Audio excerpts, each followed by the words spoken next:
ma lambaay yaa ngi lambaay randu baa ngi ci mbul maa jooja degen ma ca ngoonan lu rëy la maa jara bak ñoo jara falal ñoo jor sax yu takk ñoo jara way te ñoo dim waagu ñaay gisal mbokk yu suivre luttetv.com ak Bantamba TV ñu ngi leen nuyuwaat bu baax di leen ziare comme ni ñu leen ko waxee sànq rek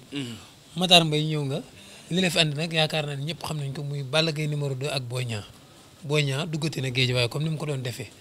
daan na fa ay mbër yu bëree daaw Lac de Guiers numéro 2 daan ko fa waaye nee na doyulul pareegul ci Tapha Tine dem engagé waat beneen combat muy digganteem ak Balla Gaye numéro 2 combat bi mi ngi koy signé léegi maa ngi lay nuyu bàyyi la nga nuyu mbokk internet yëpp comme da ngaa xaw a tardé yéeg fii ndogu ba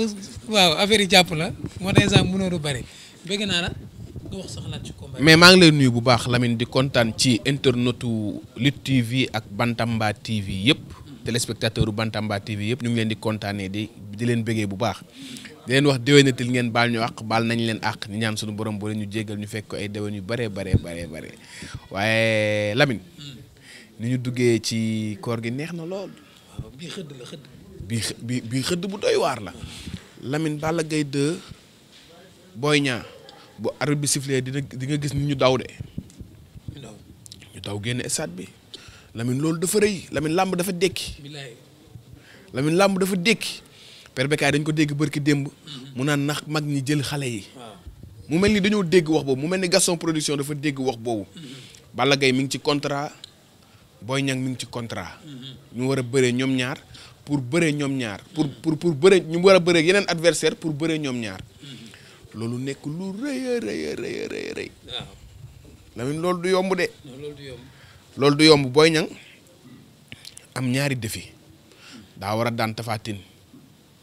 parce que Tapha Tine nawleem bi ne Pikine di Ama Baldé dafa daan Tapha Tine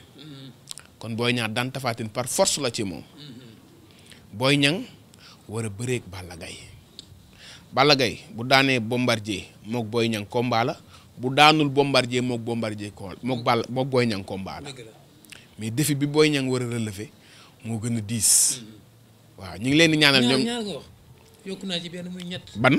ci defet la jóge tamit. ci defet la jóge te ki dëkk Géejawaay moo ko daan. waaw mu war a bëreeg Balla Gaye. waaw mais Lamine question yi ñu war a posé ci combat boobu dafa bëri. benn bi. mooy Balla Gaye lan moo tax mu jël Boy Niang. lan moo tax mu jël Boy Niang. Balla Gaye dafa jël Boy Niang parce que dafa bëgg a neexal waa làmb dafa bëgg a neexal amateurs yi parce que amateurs yi loolu lañ bëgg. wala dafa bëreeg Boy Niang parce que ndax dafa bëgg a bëre. waaw wala dafa pare ci dossier wu Bombardier tamit loolu question la. Bombardier Boy Niang tamit ndax dafa pare ci dossier wu. Tapha Tine. question yi lamb ji fi mu taxawee les questions qui se posent sont nombreuses. benn affaire daal am na ci Matar. ñaari mbir yëpp ku ci nekk pare woon nga avant ñuy jël combat yi ku ci nekk ci ñoom ñaar pare woon nga pour bëre ak sa morom problème mu xaalis moo taxoon combat bi taxawul mais jàppoon nañ sax avant Boy Niang di jël Tapha Tine wala Balla Gaye di jël Gris Bordeaux. avant mu yàqu digganteem ak Bombardier jàpp nañ ne combat boobu mooy taxaw problème mu xaalis nag moo taxoon combat bi taxawul loolu Gaston Mbengue jëlee na ko fi ñoom ñaar ku ci nekk gis nga Boy Niang dugg si na sànq egsi na Balla Gaye la ñuy xaar ñaari managers yi ñëw nañ en tout cas mais problème mu xaalis boobu problème mu xaalis la woon wala problème mu tamit am ñu d'accordul ci côté camp Balla Gaye parce que ñoom dañoo wane woon ni d'accorduñ ci combat bi li taxoon d'accorduñ ci combat bi ñu ñëw ba fii ñu d'accord tamit war nañ koo leeral. xam nga Matar Mbaye ñun dañuy nekk ci làmb ji. waaw di ci xam yu bari yoo xamante ne après doo ko mën a wax. waaw da ngay am relation ak manager yi. da ngay am relation ak promoteur yi promoteur da lay wax sax ni combat diw ak diw maa ngi koy dox. ci diw la degré. combat bi li taxoon taxawul source yi ñu ci mujjoon am côté Boy Niang ñoo doon laaj kase bu bëree bëri. kase bu fort. waaw. moo taxoon combat bu mujjul woon mais est-ce que waa kër Balla Gaye d'accordoon nañ. waa kër Balla Gaye yaakaar naa ne Boy Niang bu demee bay waxaale rek d'accord am na côté Balla Gaye numéro 2. ok waaye ak lu mën a xew daal loolu moom jeex na ñaari mbër yi d'accord nañ ak Gaston Production ñu koy xaar ndax mën a fonne bi da koy tegaat parce que ak lu mën a xew moom. parce que newoon na kaasu Balla mi ngi foofu. foog mu arawaat xam nga araw. waaw est-ce que xam nga. mais kaay ma wax la benn affaire de. ma ni la. waaw Boy Niang waxuma la araw de sunguf su bari lay jënd. waaw ndax day bëreeg tàmbalaa saa béy li ñuy wax tàmbalaa saa béy ki nga xam ne làmb daa jóge ci suuf ba ca kaw. di daan ba yegg roi des arènes. kooku la Boy Niang di bëreel. ak lu mën a xew. Boy Niang ci boppam. Père de Gaulle. ñoom de Gaulle Junior. ñoom Zambala. Eumeu Sène Ama Baldé Pikine ginnaaw raay ñoom ñëpp xam nañ ni nag Balla Gaye numéro 2 ndaanaan la waaye nag dafa am lu Boy Niang waxoon bis bu ma jëlee dina jël xale bu saf sàpp bi gaare na anam beneen xale ba na ñëw gaare man daal yàkkamti naa sax ñu bëri ko ci saison bi lan moo tax mënuñu ko yóbbu août. mais août la. ñoom ñaar août. non décembre. combat bi mënul nekk août Lamine combat bi duñ ko tëgg fuñ naan day taw ak du taw combat bi day leer naññ ñu bëri ko. waaw parce que lay la ñuy bañ nag. lay la ñuy bañ lay combat bi dafa war a leer naññ. waaw dafa war a leer ay damaa tarxiis nu mu demee waaw damaa yéex a ñëw. Serigne waaw bu tawee suuf si day diis. waaw day diis yooyu yëpp dañ koy bañ ci combat bi. beneen affaire Matar Pikine. waaw. grand combat yi ñu bëreegun arène nationale yëpp dañ ko perte. ay jafe-jafe lañ ci am. nu mu tuddati Jalli Aliou Mané Boy Niang moom ak Eumeu Sène. te ñooñu ñëpp ay monument lañ. kon léegi ñu xaar nag Boy Niang Tapha Tine Boy Niang Balla Gaye ak Ama Baldé Modou Lô. te Boy Niang Tapha Tine rek. ci bala ngaa gën ci Tapha Tine ba jëm ci Balla Gaye. loolu ma yëm. mais question yooyu Balla Gaye bu daanee ci Bombardier wala bu daanoo ci Bombardier digganteem ak Boy Niang comme ni ma la ko waxee sànq du am problème mais Boy Niang digganteem ak Tapha Tine bu ci amee jafe-jafe ndax combat bi dina saf la mu doon saf ba tey. même bu safee tamit dina ko bëri ak pression parce que mënoo jóge ci Lac de Guiers mu daan la nga jóge ci Tapha Tine mu daan la nga war a bëriwaat nag ak Balla Gaye mi nga xamante ni moom moo daan Tapha Tine mais su daanee tamit Tapha Tine parce que làmb tamit noonu la day daan Tapha Tine wala Tapha Tine daan ko rek su daanee Tapha Tine tamit enjeu wu combat bi ci lay gën a yokk. confiance dina yokk ci côté tamit. merci te it su boobaa Balla Gaye dina ko sóoraale bu baax a baax benn affaire moom a jaaxal Matar Mbaye man dama naan sax Balla Gaye ak Boy Niang dañoo yeb seeni adversaire waaw parce que doy na waar tamit nag parce que yor ay combat yoo xam ni combat yu mag a mag la. di signé beneen contrat tamit waaw am na fuñ ko teg nag waaw yaakaar naa ne am na fuñ ko teg mais loolu yëpp dañ koy tënk di jox gars yi rendez-vous léegi-léegi Lamine dama bëgg ñu jug dem ci Boy Niang wax ak moom lu gars yi mën a dégg. tey kay kenn du karmat kii Boy Niang la Pape Modou kenn du ko naatam le Boy Niang ngi nii ndax ku xool Dégol Junior moom mooy bras droit am Dégol Junior moom instant bi moom ngem bi sax da koo teg ndax gunge frère am doomu ndeyam waaye ak lu mën a xew Boy Niang wàcceel ma xool moom de neuf main quarante xaadir baa ngi nii wàcceel ma ne ko wàcceel waaw ma ne ko carte d'identité baa ngi noonu ñaa Dégol ñaa gën a la wàccee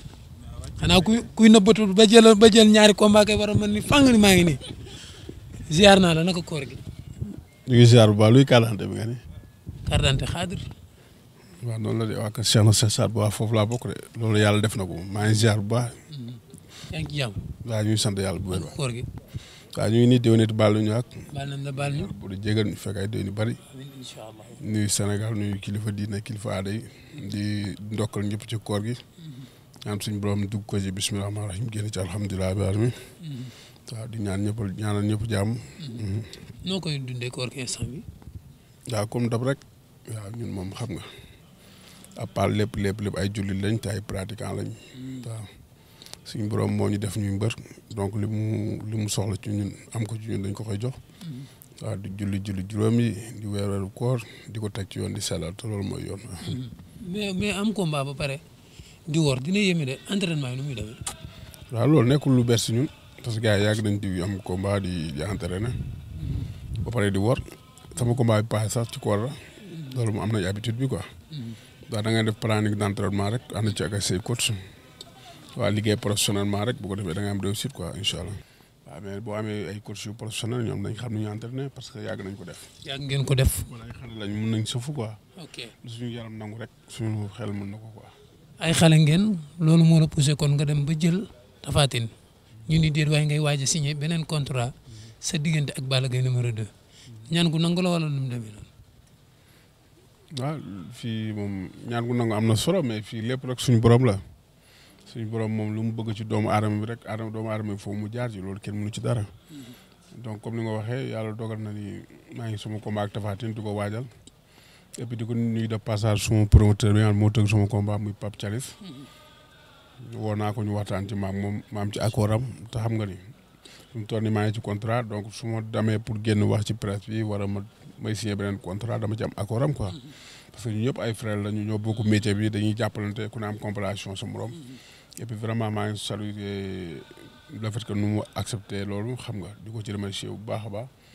waaw noonu la maa ngi waaj sama combat ak Tapha Tine incha allah mois de juillet le 25 juillet di ñaan suñu borom defuñu ci ndam.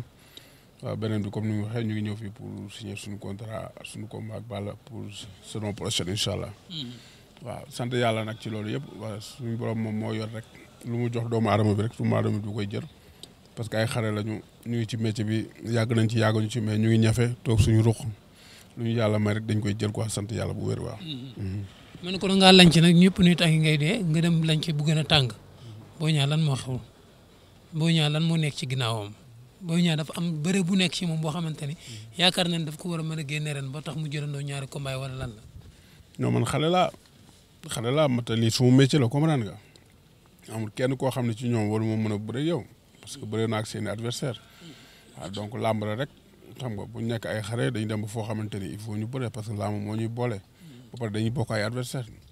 donc amul dara loo xamante ni ñun dañ koy keer ci affaire bi ay xale la ñu ngi entraîné ñu ngi def suñu liggéey ni mu ko waree fu ñuy jaaxle wala fu ñuy tiit mooy le fait que métier bi gëmuñu ko wala mënuñu ko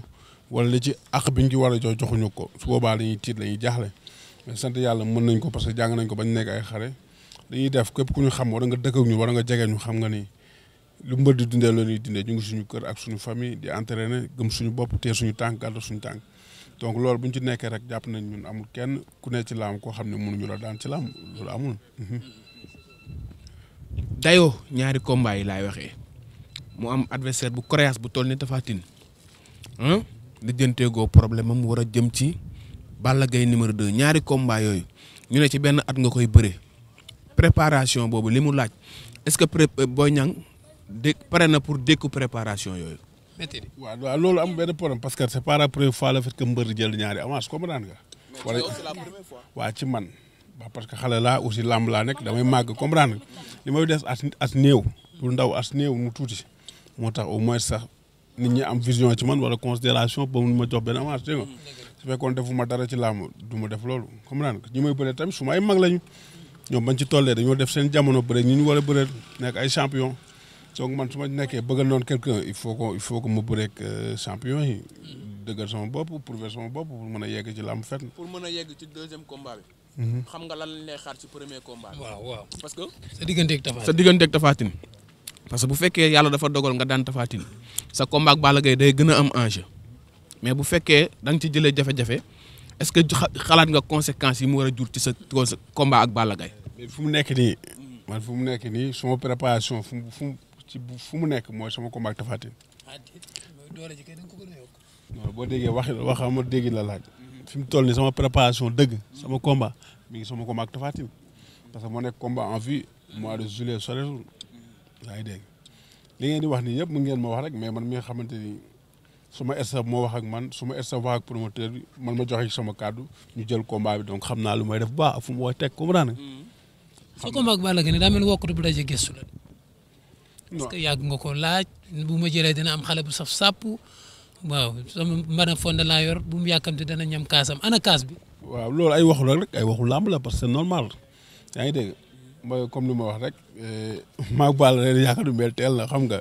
noonu la demee instant yi waxal maag Tapha Tine bu baax suñu boobu defal ñu jàmm. ñu bëre ko ak jàmm. waaw fonde bi moom xam nga ni bu sonn xam nga ni waa ji day jël kaasam. foog nga mooñaat nag ndax bu dee fonde bi daa ko non mais li ma yor doy na sëkk ñoom ñëpp sóor naa ci fonde bi jarul may mooñaat ah. waaw Lirou Diane nee na xëppoon na ci suuf. waaw noonu la mais xam nga comme li ñuy wax rek ñoom ñëpp ay champion lañ mais ñun ay xale lañu te dañu am vision ci làmb yàlla xam na ko dañu am vision ci làmb bu baax Balla champion la Tapha Tine champion la waaye dafa am fu ñu teg ñëwuñu pour làmb rek la fekk ñu ne Boy Niang benn mbër la woon day ñëw fekk ci anaalu làmb dañoo bëgg ju suñu tur mu dem fa. te loolu nag nekkul dañuy toog ci micro yi ngeen dëpp ñu rek ñuy wax nii non non loolu mayuñu ko lu ñu koy may mooy ñu nekk suñu ruux di liggéey gars yi dañu gis si fulaak fayda rek loolu moo ñu koy may. xeex bëre. yàgg Balla xeex force la moom xeex force. boo dee yam dafa tàgg rek dafa la naag maa ngi ñëw incha allah jàmm ci yéen bu baax ñu ngi ñaanal ñëpp jàmm waaw mooy loolu xam nga bàyyi ba ñu matal affaire rek bu ko defee mooy loolu. supporters yi nga xam ne buñ ko jéggi. waaw maa ngi waajal Nimzaat ñu ngi koy waaj ak suñu mbokk xaarit yëpp waaw di nuyu waa kër Cheikh na Cheikh Sadou Abi waa kër Cheikh na Wuldu Mamin di nuyu Cheikh Ayaw di Cheikh Taalib yow mi nga xam ne mooy xalifa bi moom fan yi sax mi ngi Dakar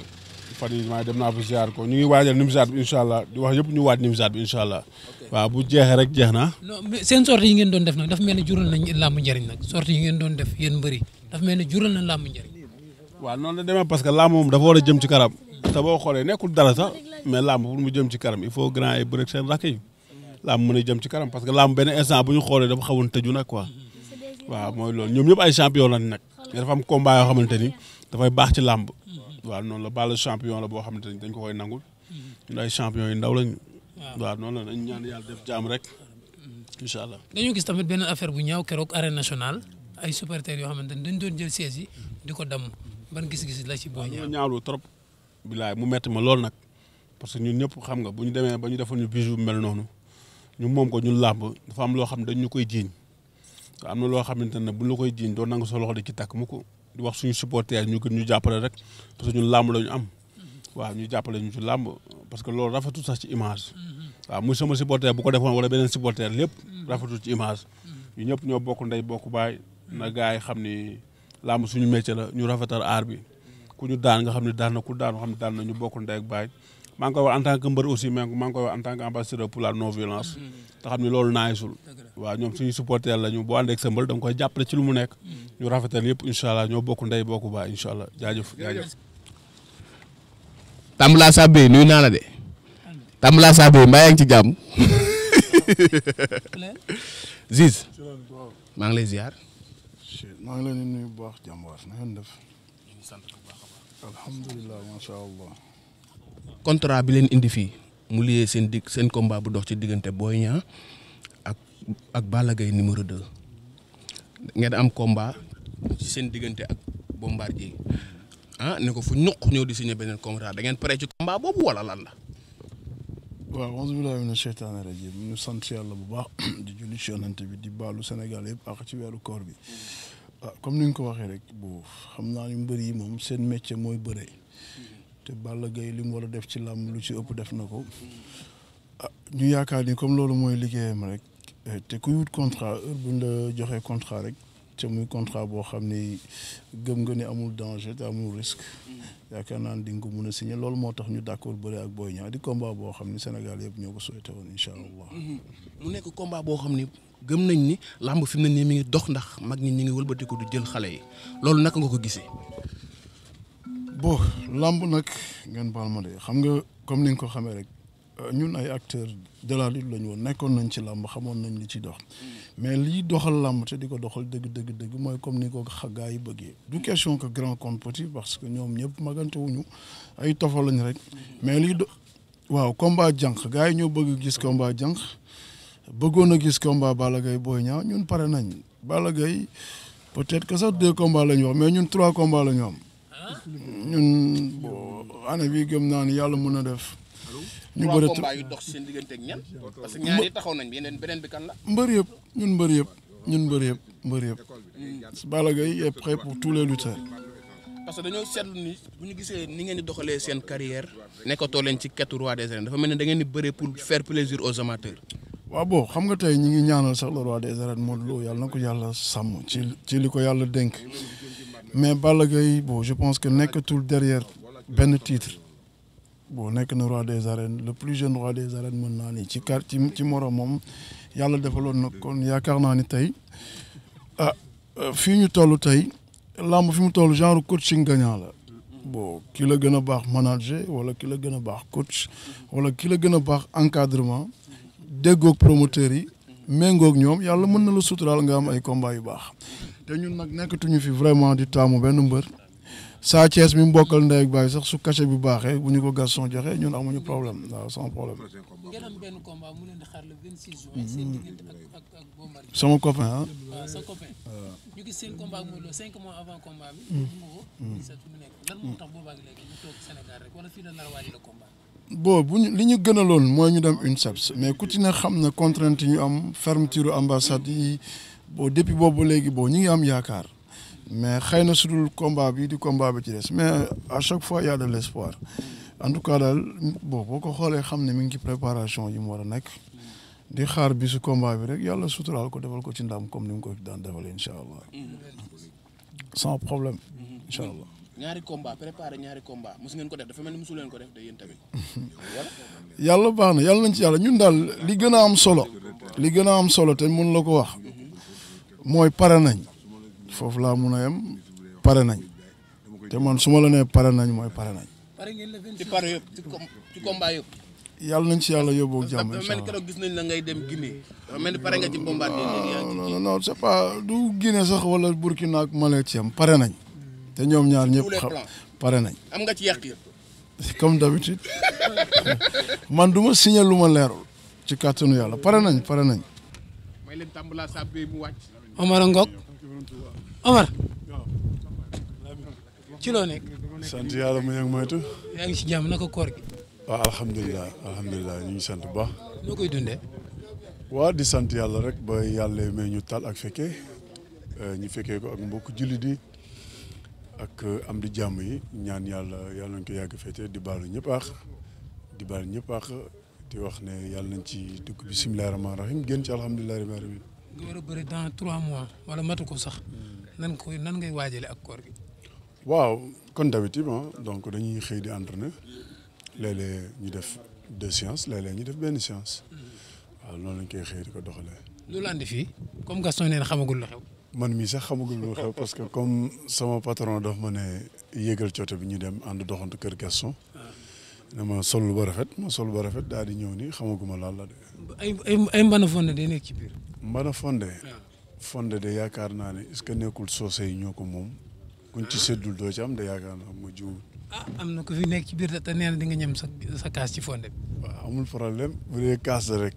man damay ñamalaate waaye man kenn du ma ñamal. léegi lay andi que bu indee kaas. non man indi ma dara man duma daan rek la. sa digganteeg Boy Niang mooy taxaw. moo taxaw informé naa la ko. waaw kon jeex na rafet loolu la Aziz jël. waaw mais loolu mooy làmb Aziz lu mu jël noonu la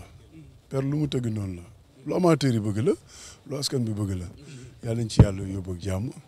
mais d'abord balaa moo dara ci combat bi ma jëm yàlla na ma ci yàlla may ndam après leen lii ñëwaat nag incha allah yàlla may ci ndam bu soobee yàlla non jël naa combat gala 3 combats ba 4 combats. bi nga bëri ak Tafa Gueye sax yaakaar naa ñaari avance nga yoroon. ñoo ñett sax ñett. waaw parce que kon dañoo jóge ci confinement bi ak coronavirus bi donc mbëri toog nañu ay at bëriwuñu donc durant bi ñuy toog pour man lii mooy doxal làmb 3 mois 4 mois nga bëri demaat xoolal benn avance 3 mois 4 mois nga bëri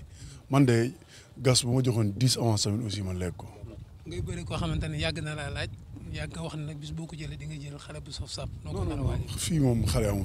fii moom yaakaar naa ne ñëpp a saf. bu gën a saf nag am na waaye dafa nekk ma.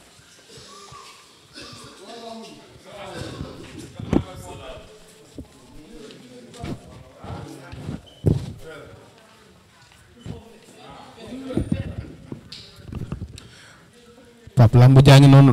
lamb jaa ngi toj ci Bantamba TV Père Mbaye Fall gi nii toog.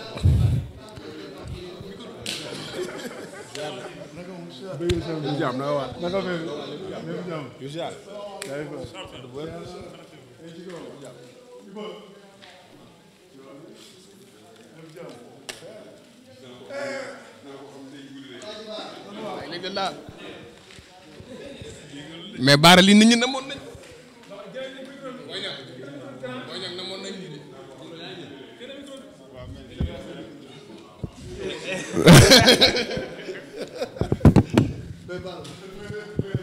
mbokki Sénégal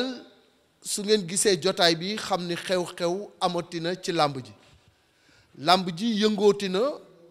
ci yëngu bu nga xam ne ñu bari fooguñu ko woon ndax Don King dafa am plan programme am di ko dérouler muy Gaston Mbengue te saa yu nekk mu fëll fu nga xam ne amateurs yi duñu ko xalaat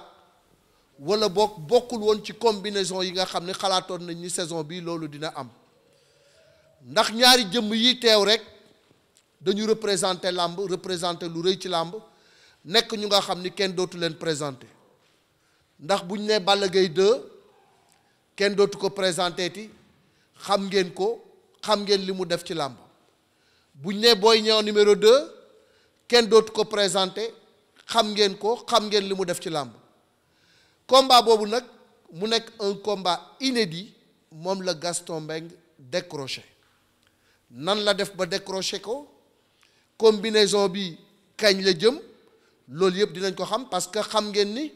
Balla Gaye dafa nekk sous contrat ak Gaston Mbengue war a bëre ak Bombardier le 26 juin ki nga xam ni moom moo di Boy Niang numéro 2 dafa war a daje ak Tapha Tine ñi ngi wax peut-être au mois de juillet loolu waa Leewtoo production ñoom ñoo ko tëgg kenn ku ci nekk yaa ngeeg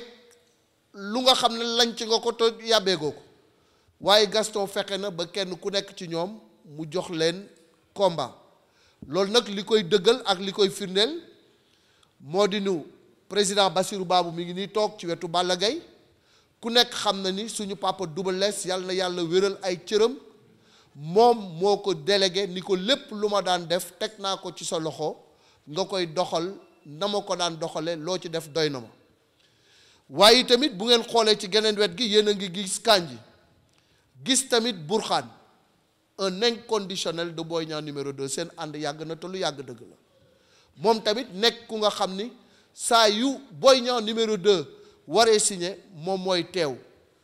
loolu yàgg na koo signeel yàgg na koo gunge mu dem defi signature de contrat Gaston nag tey fëlati nga fu jaaxal askan wi programme bi ngay déroulé jaaxalati nañu waxoon nga fi saison de feu waaye bii moom saison bi xaw ma nu ma koy tudde waaye daal saison de feu amoon na fi bii nag xam naa ni saison volcanique lay doon ndax volcan moo ëpp doole feu ndax li nga ràbbse ba teg ko bis yàlla na la yàlla may wér ak kàttan goo ko sottale yaakaar ji nga ci am aussi pour dundalaat làmb dekkalaat làmb yàlla na la yàlla dooleel kàttanal la ba nga egg fi nga bëgg a egg yàgg sa staff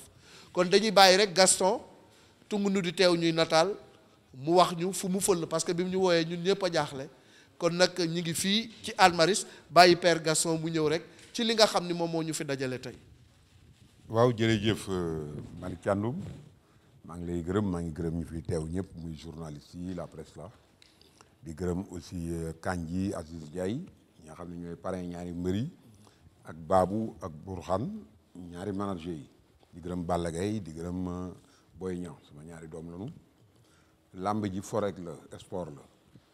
buñ ko réyal buñ ko teg foo xam ni dafa mel ni dañuy guerre wala yooyu mbër yi ay noble lañu ay citoyens sénégalais lañu war a dund war a profité ci seen jeunesse pour liggéey ñoom ñoo jël comme option lutte di sunu bëree di sunu cosaan di loo xam ni Sénégal la ko moom ñu koy def tey mbër amandoo ñetti avance du dara wërsëgam la mbër mu ne mën nga am ñetti avance man mii tego ay claf loola taxoon ma indi fi claf daan joxandoo mbër yi ñetti avance ñu bëreendoo def ko genre championnat donc nit ni muy gagné pain ni muy toje bopp dina xam dañ koy bàyyeek moom mu koy def loolu bu ci kenn sikk mbër yi effectivement wax nga ko léegi Balla Gaye numéro 2 dafa war a bëree ak Bombardier Boy Niang war a bëree ak Tapha Tine tey yëpp dama yendoo woo Thialis d'ailleurs pour aviser ko ci la xew parce que dafa war a tëgg Boy Niang au mois de juillet même su ko doon tëgg déwén sax man su ma neexee mën naa bëree loo signé loo Boy Niang pour déwén jéeg loolu du problème làmb nag dafa nekk milieu boo xam ni ay waxante ci dafa ak yàq ci xelu nit dafa gaaw d'ailleurs lu ne hésité naa ba tey looloo guddal affaire bi sax ni ñoom Boy Niang ak Kandji ak Bamar ak Bourkhane que dem leen ngeen wax ak Thialis ba pare ba ngeen tënk li ngeen di tënk ma ciy soog di dugg te effectivement loolu lañ def itam Balla Gaye it même Bombardier mi muy bëree sax par respect aussi woo naa ko wax ko parce que tey Bombardier tey su amee ku mu war a bëreel aussi dama koy joxaat avance mu téye su fekkee ni li nu ministre bi waxoon comme quoi que retraite bi danañu ko seetaat ci ragal naa ni danañu ko seetaat man na am kon espoir donc loolu rek la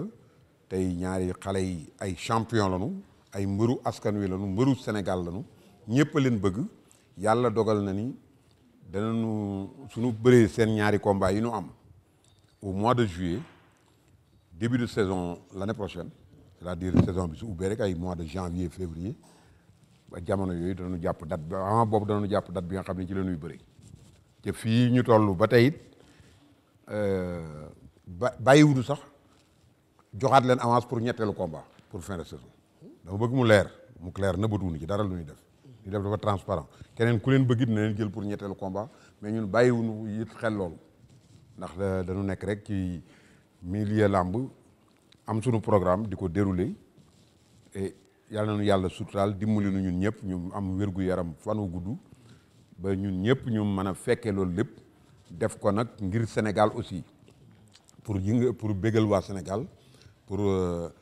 jox loisir waa Sénégal parce que réew moo gis dafa soxla loisir soxlawul ay xuloo ki ay teesante ci télévision yi yooyu yëpp jaru ko nanu liggéey Sénégal avancé ñëpp jëm ci kanam. maa ngi nuyu mbooloo mi fi teew yëpp ci seen tur ak seen sant di jiital ci nuyoo bi promoteur bi Gaston di ci teg sama waa kër yi ma àndal muy Assis ak Balla Gaye di nuyuwaale Double Less nu ngi mujjee jokkoo ci suba di waxtaan maa ngi koy nuyu di ñaan yaramam bi sutante yàlla na jëm ci kaw feebar bi teggi ko bañ koo teg kenn di nuyu Boy Niang ak papaam Dégol ndax Boy Niang baayam la ku engagé mbër ba mu retraité ba bàyyi bëre ba doomam di bëre toll nii tey kenn mënul wax ni papaam nga doo papaam di nuyu aussi Burxaan nga xam ni ci kuréel bi ma jiite ci la bokk di menacé Boy Niang di nuyu Abdou Kandji di sama doom moom aussi di nit ku baax nu am fu nu jaar fu bare booba Boy Niang ñëwagul muy sama xarit di sama doom li nga wax ni Gaston passé na fu muy négocier ay combat ci mbër yi rawatina ci sunu côté ndax ñun dañ ko bàyyi ak Assis rek lépp loo xam ne si wax na ko ak Assis ñun daf nuy doy day doy Balla Gaye daf may doy du ñu am luñ ciy vérifier du ñu am luñ ciy xool pour ngoon wala suba bu Assis ne jógal dañuy jóg Balla Gaye bu ma ko nee jógal day jóg bu ko Assis ne jógal day jóg kon benn kër la Gaston ci biir kër gi la bokk bu bokkee ci biir kër gi nag yaakaar naa loolu lu ñuy négocier nekk fay waxtaan naan suba lii la ñuy def ak gannaaw suba lii la ñuy def amu fa xanaa di ñaan lii nga xam ne jublu na ci muy diggante Balla Gaye ak Bombardier di ñaan loolu yàlla may ko ci li mu doon lu kawe njortam lee nga xam ne Boy Niang moom lay def jalis di ko defit jalis yàlla na ko ci yàlla may loo xam ne si kawe na njortam ñaari mbër yi li combat yi ñu jëm yàlla na nekk seen combat yoo xam ne si moo dàq ci ñoom kon nag lii laa amoon lu may wax xanaa di nuyu ñëpp di sant ñëpp di leen jox rendez-vous le 26 juin diggante Balla Gaye ak Bombardier. en tout cas moom dañ koy ñaanal yàlla ndax combat bu mel ni Balla Gaye ak Boy Niang man yàgg naa ko bëgg mais kan moo koy tëgg moo doon suñu problème heureusement moom mu dellu siwaat ñëw ak action yu mag yi nga xam ne def na ko may profité nag di nuyu aussi sama président Bassirou Babou di nuyu Abdou Kandji mi ma àndal di nuyu Balla Gaye sama doom di nuyu Boy Niang di nuyu presse bi yëpp aussi di nuyu Aziz ndax Aziz sama doom la ndax ba may ñëw naan ko Aziz naan ko del yenu li nga attan dafa ne ma am mun naa lu ëpp lii mais nag je dois aller sûrement te effectivement noonu la defee carrière am ba ni mu toogee tey jii ni tëggatul làmb dafa am ñoo xam ni làmb moo leen soxla parce que li ñuy def ci événementiel bariwul ñu ko mën a def am na sax ñu am ambition yi mais amuñu ay moyens yu koy def te làmb yi tax ñuy wax làmb dafa am ñoo xam ni ñooñu rek ñoo ko mën a def parce que il faut des sous lu tax nag sunu diggante Gaston yàggul daf fi fekk loo xam ne dafa ñoroon xom ba pare booleeg moom tamit technocrate la ci yëf yi moom lii doxu ko sax ñetti fan bi mu ñu wooyee daanaka baat ak tontu la ci sunu côté c'était tellement facile parce que li mu ñu proposé accepté nañ ko ñun tamit li ñu bëgg ci contrat bi respecté na ko kon ñun aussi du ñu def lu dul rek yombal ko yëf yi ñaanal ko yàlla barkeel liggéeyam yàlla jàppale ko ba lépp li nga xam ne yéene na ko ci làmb mu def ko mais Gaston sans làmb vraiment kooku défaite la pour la lutte sénégalaise il faut que même bu màggatee sax muy accompagner nit ci xelam parce que yàlla may na ko ci ay techniques yoo xam ni tey jii mun naa ni ñoom Aziz sax ay apprenti am la ñu woon te tey jii gis nga niveau bi ñu am bay formé waat ñeneen kon li ñuy wax rek yàlla nañu yàlla yóbbu ci date boobu Pape Thialis nag mention spéciale mënoon na nekk ku compliqué koo xam ne dañuy wax mu ne sama combat ngeen nekk vous êtes sous contrat nangam mais yàlla dimbale nañu aussi que saison yi du benn moom 25 juillet la bëgg a tëgg Gaston li mu am envisagé mooy tëgg au mois de janvier kon cumul de contrat amu ci moo tax nag ñoom ñëpp ñu leen di gërëm parce que kenn ku nekk mënoon nga am ay points durs ci négociation mais yàlla dogal na vraiment kenn ku ci nekk fi nga war a taxaw nga fa li des rek mooy ñaanal promoteur bi ñaanal mbër yi ñaanal ñi nga xam ne ñoo fi nekk yàlla bu ko kenn manqué yàlla na ñëpp wér bés boobu ñu fekkee fête la parce que Balla Gaye Boy Niang làmb dootu ko mën amatul làmb bu gën a fort Balla Gaye Boy Niang. am ngeen ni Boy Niang yàgg na bëgg bëre ak Balla Gaye waaye ca jamono ñu jox ko rakki Balla Gaye mu daan Sa Thiès daal di xàll yoon wi xam ni dara doxatul digganteem ak Balla Gaye kon tey bu ko père taxawalee ni ko Burxaan waxee waxtu bu daje gestu lay nurool te combat dàq ko combat jànq la combat la bu nga xam ni ñaari super ndaanaan ñoo koy bëri sa diggante ak Balla Gaye numéro 2 duggoon nga kër Double Less am loo fa def war fa duggaat bi yoon Pikine Guédiawaye derby bi dellu si waat. waaw père maa lay nuyu bu baax muy sant yàlla juus yonent bi sant suñu ay ñaari waajur di la nuyu di la ziar di nuyu ñu ma toogal ñu ma bokkal jataay bi di nuyu sama papa Gaston di ko ziar bu baax di nuyu champion bi Balla ak sama père Babou di nuyu ñu ma àndal muy sama papa Bourkhane ak Abdou Kandji di nuyu Aziz ak presse bi yëpp ak man ñi ma àndal ñëw fii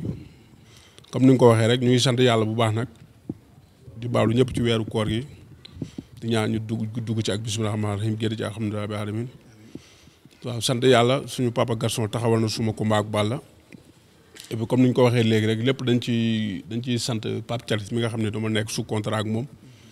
et puis mu am compréhension totale le fait que mu bàyyi ma dem signer beneen contrat loolu rafetlu nañ ko et puis comme ni ñu koy waxee rek fi mu toll nii yàlla def na ay xale lañu dañuy nekk ci wàccaay rek incha allah di pare suñu combat ak Balla bi soobee yàlla.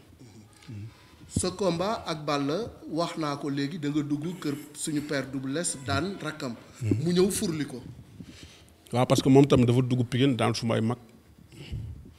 moom keroog bu muy bëreeg Bosé maa ngi fàttaliku nekkul ne dañu war a bëre moo tax ma wax ko waaye jour boobu dafa daan Bosé ma am ci lu ma métti lool parce que Bosé suma papa moo ko doon entraîné Père Dogol moo yoroon Pikine mbooloo temps yooyu ba may dem maa ngi fàttaliku mbër yi dañ ma dugal seen suuf tànk yi parce que bu ñu compté dañuy ëpp ba ma dugg ci làmb ji yàlla dogal mu daan Bosé ma am lu ma métti ba parce que Bosé dafa ma jege woon nekk suma grand benn saa su ma pare woon entraînement su mooy ma téeméer dama jëndal cere donc ku mel noonu boo ko gungee làmb ñu daan ko dafa am lu ma métti trop loolu nag bokkoon na ci ba pare mu daan suñu ay mag Pikine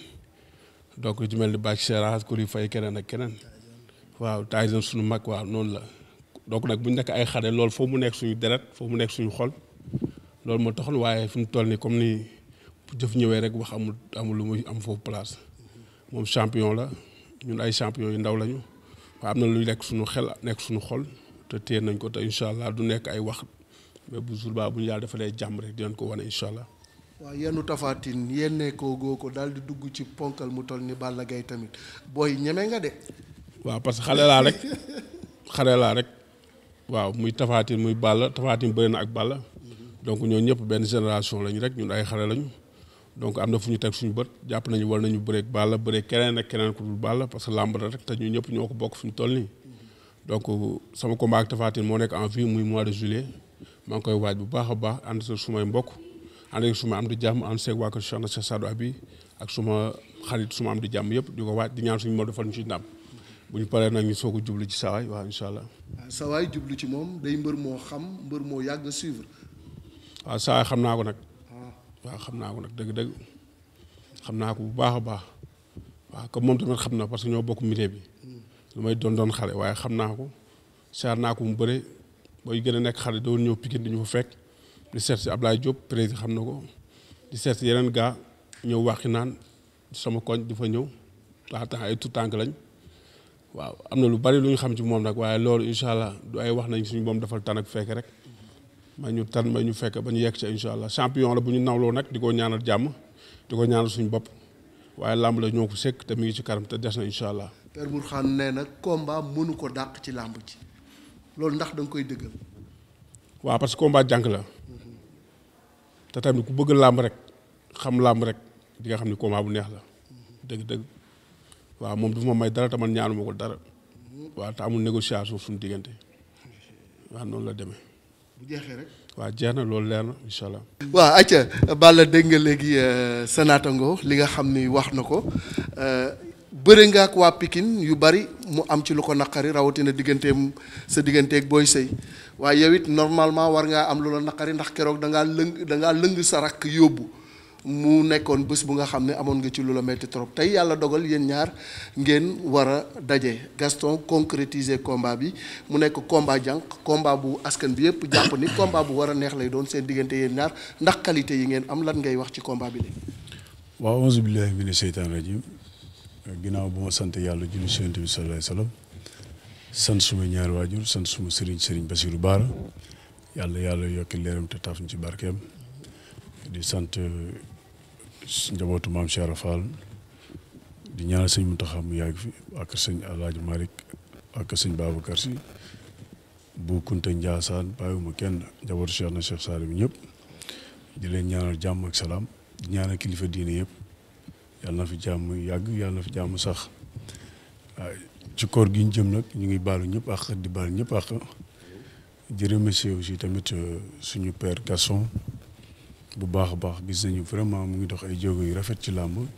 ñëwaat na aussi tamit wanewaat boppam ci làmb ñëwaat na aussi tamit wane ne làmb moom ñu koy yelloo da cee bokk wane na aussi tamit chaque jour rek lépp ci lu mu nekk rek da ciy jéem a am ndam di gërëm suma père Babou bi nga xamante ne ginnaaw yàlla suma papa moom la jox lépp luy wàllu contrat di remercier champion bi di Boy Niang di ko ñaanal jàmm fu mu toll di ko nuyu en passage père Bourkhane maa ngi lay nuyu bu baax a baax ak Kandji vraiment di la sant di la gërëm waaye aussi tamit damay gërëm suma mag suma xarit suma papa suma kilifa muy Abdou Aziz Ala Ndiaye ndax tey nee nañu nit bu fekkee da nga ko encadré da nga koy teg ci yoon bu jub xamal liggéey ak xamal ko fu mu jëm ëllëg te donc vraiment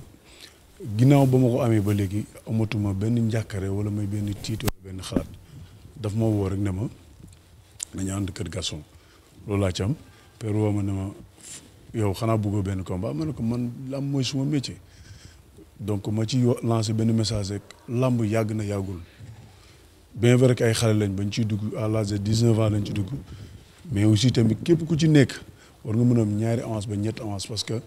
wàññi kase yi mën a bëri 3 mois ñëwaat nga bëri 3 mois loolu dafa am importance nga xaar benn 1 an boo xam ne da nga koy toog lekk benn avance neexul donc lii mooy làmb kon donc vraiment maa ngi koy sant suma encadrement kii di Aziz Ala Ndiaye di ko ñaanal jàmm ak suñu papa Bayale ak Baye Ndiaye ak Kor Ndiak Baye Diop Talla Meng Modou Fall Simon donc xam naa lii bett na leen nag mais après dañ koy gérer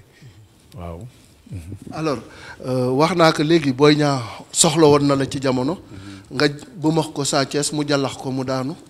mu fas yéene nag jàkkaarloo ak yow mu war a nekk revanche par procuration parce que dugg kër Double Less jooyloo leen war fa duggaat bëgg leen a jooyloo waat ndax loolu Balla dina ko nangu. non xam nga làmb moom bu jotee nga war a bëre ku mu mënti doon rek dina jot mook Sa Thiès ay jeunes la ñu woon nekk ci yoon nekkoon combat déclenchement yàlla dogal tey may ko ci ndam donc ñaanal ko mu jig ko te jig na ko macha allah moo waral lii lépp aussi donc di encourager Sa Thiès sa xam ne làmb moo demee woon noonu vraiment aussi tamit làmb la rek moom daan bëri di daan même bu dul Sa Thiès am na ñeneen ñu muy daan di ñaan yàlla nag aussi tamit bu ñu àggee ci bis bi yàlla mayuñ ci ndam man loolu rek laa am lu may wax.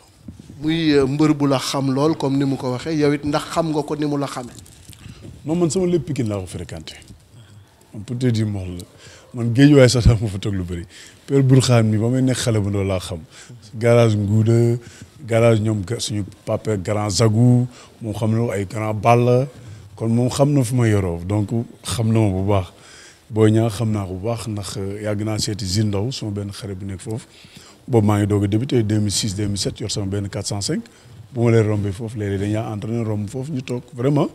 mu respecté ma jox ma cër nuyu ma ñun tamit ñu koy encouragé bi kon bu yàlla dogalee tamit ñu war a bëri lii lañ ko doon ñaanal yàlla parce que làmb si tam boo ci nekkee sa papa nekk ci bëri ba réussir yenn réussir yi donc li ko dal moom a dal donc vraiment lii la ñu séntu woon ñoo ngi koy ñaanal yàlla may ko jàmm defal ma ko ba jour ba ñun neexal li nga xamante ne mooy làmb ji parce que Sénégal ñoo ko soxla woon bien vrai que yàgg na ma laaj c'est normal loolu fii lañ ko fekk amul lu ma ciy sikk amul lu ma ciy sàkka parce que bëri Balla Gaye numéro 2 honneur la Balla Gaye 2 li mu def ci làmb nekk xale bëgg na mel ni man baa mu raw ma loolu mooy sport donc loolu vraiment dama ko ci fils parce que loolu dara sport la mu ngi doog a jot maa ngi koy tooñ léegi per naa ko affaire yi mu ngi doog a jot mu ne waaw mu ngi doog a jot donc alhamdulilah kon maa ngi jëm ci combat le 26 juin sama diggante ak Bombardier maa ngi ñaan yàlla suñu borom may ñu ndam ci combat boobu. foofu nag laa bëggoon a tàbbi parce que da ngaa yenu nag ponkal mu nga xamante ni xaw ma foo ko yennee ko am revanche bu nga xam ne xam nga ni bomb moom bu ne taxaw rek sa kanam yow xam nga ko xam na la yor bomb teggee goo ko di jël Boy Niang tamit yow it tamit dëgër nga der de Balla. waaw xale dëgg day ñeme xale dëgg du ragal ay encadrement ñoo koy teg ci yoon rek mais xale du ragal doom lu muy xalaat doom lu muy tiit ay xale ñu ngi xëy di entraîner heure respecter heure yor ay coach donc ñun jàpp nañ ne contrat fu mu ñu fekk non waruñu ko faa baax dañ ko war a signer man loolu laa jàpp waaw. kaasu fonde bi. non soosey ñooy defar fonde moom xam na loolu ñooy defar mono quoi mono soosey ñooy defar fonde ñoo koy jox gars yi quoi ñuy naan mais kon naan na benn kaas fonde bii mooy deuxième bi da koy naanaat. mais nag loo def Pikine moom tamit def na ko Guédiawaye de. waaw mais c'est normal ni ma ko defee noonu man noonu laa ko defee mais man jàpp naa ne loolu def naa ko jeex na li ci sama kanam moo nekk sama kanam bu ñu génnee ci Bombardier ba pare wax dëgg yàlla kon nag li ñu war a jëflante dinañ ko jëflante ndax neex na koo xamante ne day neexal làmb man damay neexal làmb. te combat bi ñëpp nee nañ dafa war a neex. non combat bi moom jarul sax ñi ci wax naan dana neex ak du neex. combat bi jaay na boppam bu yàgg. waaw li may jege rek mooy ni comme carte fonde bu mu wax nii man maa ko wax incha allah te moom day jël kartam waaw bu soobee yàlla incha allah waaw loolu man maa ko wax incha allah beneen bi mooy sànq dañuy dem bay dugg mu tardé ñëw Père Gaston woo Aziz paas ma ko ma ne Aziz foo nekk ba l'heure bi mu ne ñu ngi ñëw ma ne ko day na tardé parce que seen bëri bu lekkee il faut 30 minutes pour mu digérer pour mu jóg ak lu mu ndogu moo bëri loolu laa ko wax ma ne ko ñun ay xale lan 10 minutes rek dañuy digérer jug dem waaw loolu laa ko wax waaw. kon nga bëgg a jàpp ni daal saa waay daa màggee ba digestion dafa yéex. non du màggee sax waaye grand frère la. parce que sax boo déggee ci waxam mu naan ci ay tànk lañ ko dugaloon di ko nëbbu pour mu bañ a feesal loolu day wane ni ba muy bëggee bëree boobu moom mbocc la. non làmb moom xam nga làmb c'est-à-dire que sport dafa doy waar man seetaan naa ñoo xamante ni aussi tamit ba ñuy bëriwuma mais làmb loolu la baaxoo parce que sport boo koy def tout le temps pour nga màgg c'est facile loolu sant yàlla la man ba may dugg ci làmb ñi ma mag dong laa bëril peut-être sax maa ngi doog a kay li ma ko màggee mën naa ne as lu néew la bëri na bëriwul même génération lañu kon donc mën naa ne aussi tamit kaasu fonde bi ba mu ko waxee naan na benn bi mu ngi ñëwaat waxaat ko war na naanaat beneen bi muy deuxième fois ci combat la de guerre la ko commencé wax naan fonde moom naan na ko benn deuxième fois bi mu bëgg na naanaat ñu naanaat fonde dina ko naanaat loolu du problème mais nag ay mag laa xale la loolu mu àggaguñ fa bu boobaa nañ xam mag am na wala xale am na man non non non non affaire yi moom affaire xale amatul de xale du lekk xaalis bëri.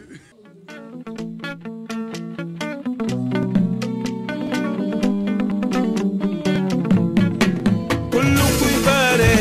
way wi yaa ko moomee waaw nañ ko di leen sargal di way wee yande baro yutu fanandike yande baro yutu fanandike umeme fanda wado yande baro yutu fanandike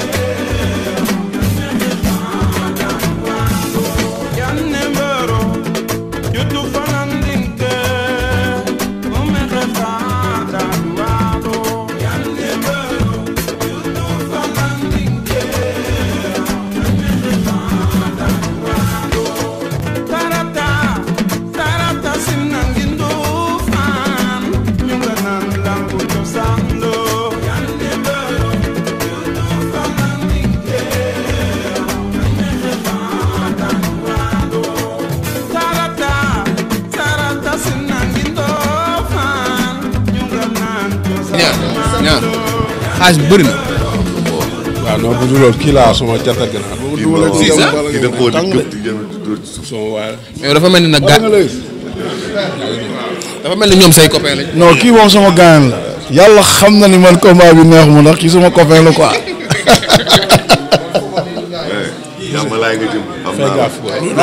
loolu mooy loolu. fay gaaf. luy loolu. suba wuy moom. 5 heures du matin na la fekk foofu quoi. 5 heures du matin fa la may fekk. ñaari taalibe man moom mbër bi ñuy na nga leen dàq. sant naa booy Pikine laa. moom mbër bi ñuy tox si maa doo nga yow xam nga ni kii la ëpp doole moo la moom. yow xam nga loolu sa yàgg naa la koo wax gëmoo ma léegi lépp leer na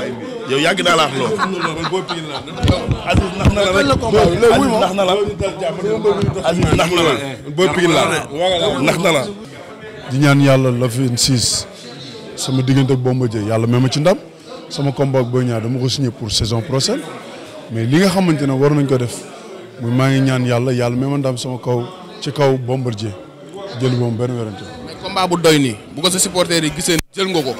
en même temps combat Bombardier dinañ am tuuti njaaxle. loo leen di wax. njaaxle mënu la am parce que nit ak métier nit ak ay encadrement ak ay saf supporters yi dañuy bëgg tey may bëre bëgg may am ndam te li ñu bëgg incha allahu dinaa leen ko defal mooy bëre di am ndam di bëri ñuy bëgg donc buñ sañoon tey damay am 4 avance wala 5 avance bu yàlla dogalee aussi tamit mooy loolu. am na ñoo xam ne dañ naan sa xel dafa dal ci combat bii pour nga jël beneen. non làmb nag kaa ma xamal la képp ku signé contrat sa xel day dal parce que doomu aadama la waaye ci liggéeyam day ñaan yàlla man sama liggéeyam mu gën a yokk ñaan naa yàlla aussi tamit am 5 avance xel mu dal la at bi xaaruma fi bisi xaaruma fi man damaa jël risque promoteur bi jël risque la moo ñu wër ne suba dinañ ko fekkee luñ ko fekkee kon dañuy ñaan yàlla bu ñu ci fekkee jàmm nekk xale war a liggéey dañuy liggéey loolu la. bëri ku mel ni Boy Niang ça te fait plaisir. non àgg guñ ci parce que tey ba ñëpp àdduna bëgg na bëri Balla Gaye numéro 2 àdduna bëgg na bëri Balla Gaye 2 parce que tey Balla Gaye lu mu def ci làmb ak day bu moom ci làmb xale yëpp bëgg nañ mel ni Balla Gaye 2 baa ñu raw ko donc moo tax ñoom ñëpp man lañu roy loolu la c'est simple. ma lambaay yaa ngi lambaay randu baa ngi ci mbul maa jooja degen ma ca ngoonan lu rëy la maa jara bak ñoo jara falal ñoo jor sax yu takk ñoo jara way te ñoo dim waagu ñaay gisal